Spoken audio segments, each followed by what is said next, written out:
10 facts about my school. Fact number 1.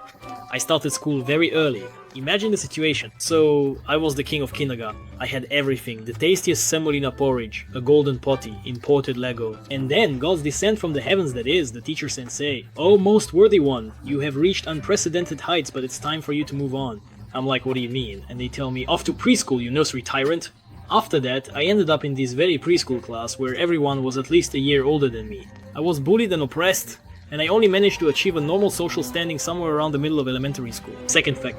My favorite subject in school was English. Actually, up until 4th grade, I couldn't stand it. I didn't like any of those languages at all. Chinese was too hard, French was for snobs, and German was for rude people. And in Russian, everyone is always trying to give you a textbook. But that's beside the point. Ironically, I ended up being sent to an English-focused school. Our homeroom teacher was an English teacher. I sat at the very first desk, right in front of her. The graffiti on the desk was in English. Even the dust floating in the air seemed to speak English. In the end, I broke under all this English pressure and basically became an English nerd. And in the English school, good grades in English made up for my terrible marks in math and physics. Fact number 3. My least favorite subject was chemistry. I mean, who could possibly like all those nitrates, oxides and reactions? Whoa. No offense. Because of my poor performance, they said the chemistry nerd next to me. He was a pretty odd guy. He started balding and growing a mustache as early as 7th grade, finished lab work faster than anyone, and for some reason stayed after class. He would turn off the lights, lock up the classroom, and do something creepy. Fact number 4.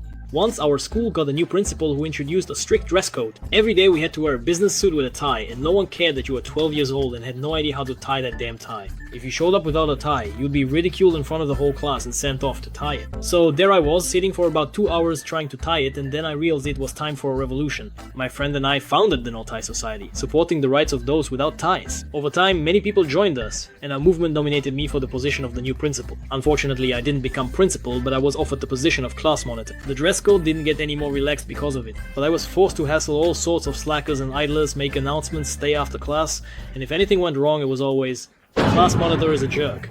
Fact 5. I only got my first mobile phone around 6th grade, and even then it was my dad's old beat-up Siemens, which I was too embarrassed to even take out of my pocket, while my classmates were already rocking stylish Nokias and spending their breaks glued to the first Assassin's Creed and Gravity Defied. By the way, do you remember how cool cell phones used to be? There were sliders, flip phones shaped like joysticks so colorful and unique. Not like now, when all these silly iPhones just copy each other. Ah, the 2000s! Now that was a time. Fact 6.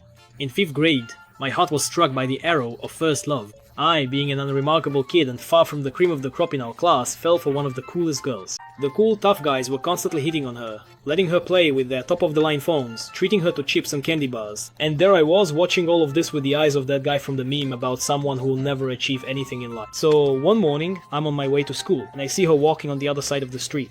Ah, you only live once. I gathered all my courage, puffed out my chest, grew a beard, bulked up my muscles, watched an action movie with Statham, and headed straight toward her. She noticed me and clearly wanted to warn me about something, but I paid no attention and kept charging ahead like a tank. But suddenly, I stepped on my shoelace and landed flat on my face right at her feet. It was incredibly embarrassing, but then something unbelievable happened. Now she remembered me, I was no longer just some background guy to her. It's just a shame that soon after she transferred to another school. Fact number 7. One fine day, the guys from our class all started running somewhere around the corner en masse. As a nerd who was always behind on trends, I got pulled into this story pretty late. My friend invited me like, hey, let's go around the corner during recess. When the break finally came, we dressed up like we were cool and headed around the corner.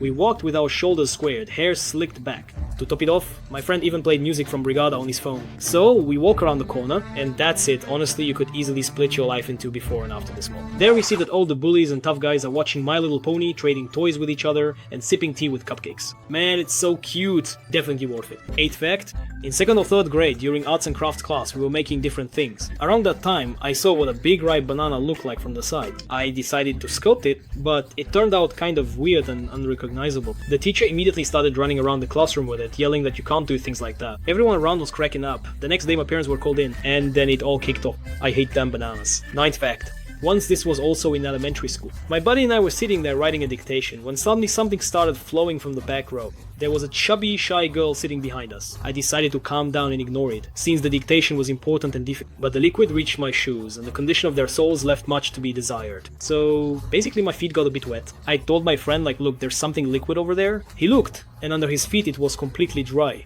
As luck would have it, the puddle was only under my feet. I decided to stand my ground, and despite the goo flooding my shoes, continue with the dictation. Suddenly, the bully from the next desk shouted, "Look! The weather nerd crapped himself!" Unbelievable. In the end, I was both humiliated and got sick the next day. A fat, shy snake. Fact number 10.